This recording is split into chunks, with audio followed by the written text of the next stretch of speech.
Hello again mga Case Ride, tuloy si Pastor Man. So sa video po nito ay pag-uusapan po natin ang ating pong bagong nire-review na ADB 175. Pero bagong lahat, introduction muna.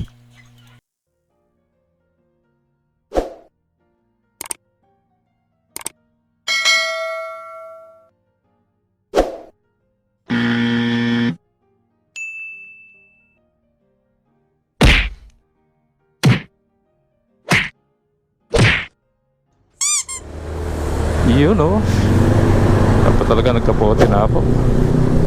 Maulan na talaga. Kapote na kailangan nito. Okay, so medyo maulan po mga kapatid. Good morning everyone, ito si Pastor Man. So this morning ay meron tayong re-reviewin na naman. Oo, puro review tayo para lagi may exam, ano. Reviewin natin yung pong bagong unit na Motostar.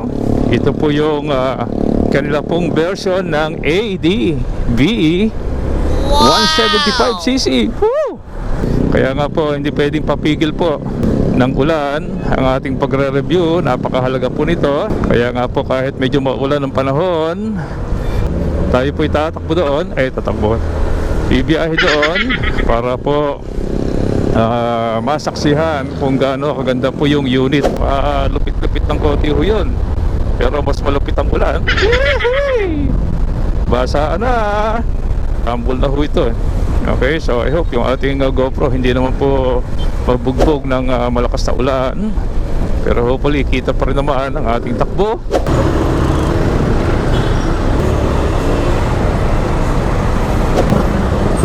Thank you, ang babait ninyo. Iyon o. So dahil nga po first time na ito'y lumabas din sa Laguna, kaya inagahan po natin ang punta. Sarado pa po yung Motostar. 10 seconds later. What follows is a brief construction montage. Sa montage po natin, binigyan po natin ng comparison po yung ADB ng Honda at yung ating pong Motostar ADB.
End of flashback. Okay, so ito po yung ating pong Motostar ADB 175. So fuel injected na po siya, kaya nga po mas matipid na po ito.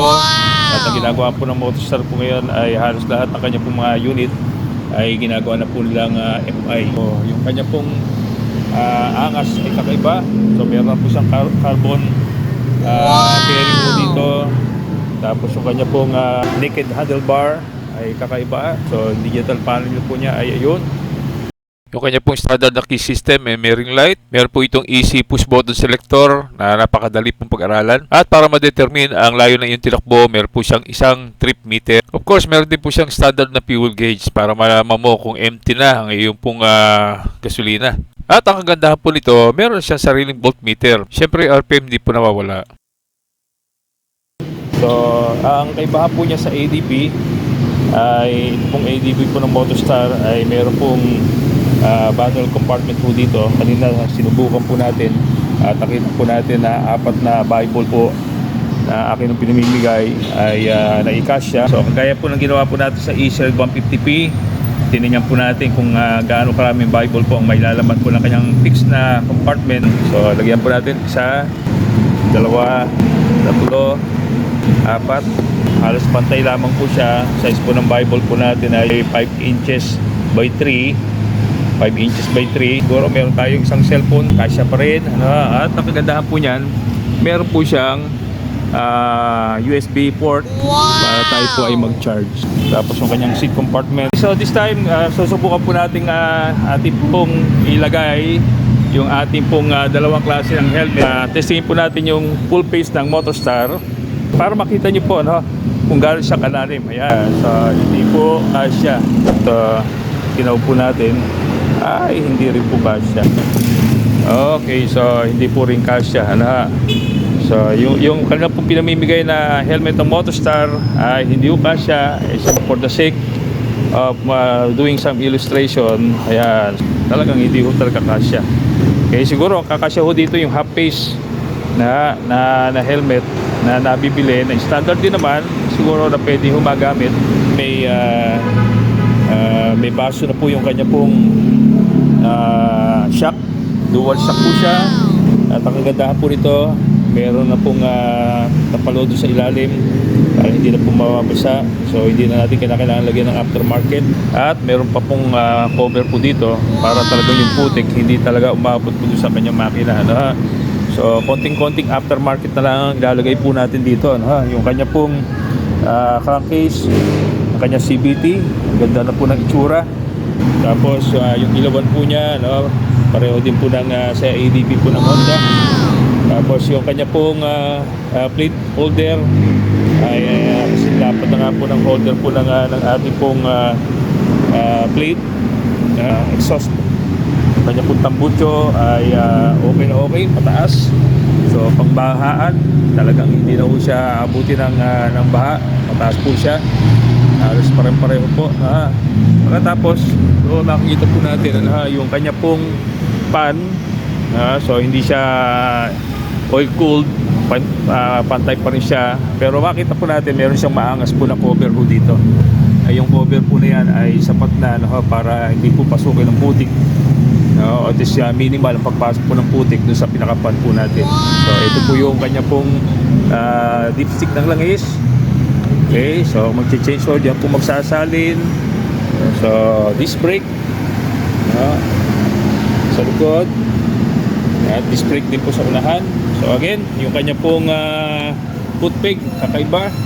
So maganda ang datingan, so may sling type po siya dito, nakakaiba. Ang kanya pong fairing sa side, pinaka-espada niya, glossy. Okay, so yung wrapper po niya kakaiba, kasi pwede mo na lagyan ng top box. Hindi mo na kailangan ng top box bracket. Yung kanya pong windshield fix. So ito po, fix yung kanyang windshield, hindi kagaya po ng ADB ng Honda na nai-adjust, naibaba, naitataas, nai-incline, naihahaba. Sa kanya po ay fix. I believe yung pong windshield po ng Honda ay pwede po magamit niya, kasi itong ginamit po dito ay ito po windshield po na aftermarket ng Honda ADB. At yung butasan po niya, ayun, mapapansin nyo, ay pwede siguro mailagay po dito. So yung kanya pong seat stock ay maganda na po ang dating, so very premium na rin ang kanya pong leather. So meron ho siyang reflectorized dito sa likod. Meron ho siyang LED na pinaka tail light, plate light para po sa kanya pong plate number. Kung tail light, ang liit na, signal light. Ito, yung tail light po niya maangas. Iba na po dating. Palit po ngayon ang tail light. Sinubukan po natin buhayin po yung ating tail light, at nakita po natin napakaganda po ng design ng ating tail light tsaka brake light, maging signal light po, bagamat pareho po ito ng Honda ADB. At ang isa po sa pinakamalupit na features po nito ay pagkakaroon po niya ng quad LED projector lamp na sa headlight, na kung saan ay meron siyang sariling pong style at angas na hindi po makita sa ibang mga motor. Samaho pa ng napaka-slim po na signal light left and right, na makikita po natin na talagang napakaganda ng disenyo. At kung hindi ka pa satisfied sa kanyang headlight at gusto mo pa na mas maliwanag, ay pwede mo lagyan ng isang mini driving light sa gitna, na kung saan may provision po ito. At syempre meron siyang push button po na pagbukas po ng under seat compartment, at yung ating pong gas tank cover. I hope pinagpala po tayo ng full review po natin, and hopefully in the future magkaroon po tayo ng test drive dito. A few moments later. Okay, so again, ayun. Ating po na-review na yung ating po pinananabikan na Motorstar ADB 175. Okay, so maangas at napakaganda, no? Sulit na sulit ang budget mo pagka nabili mo itong unit po na ito. Okay, so tayo po yung guguna.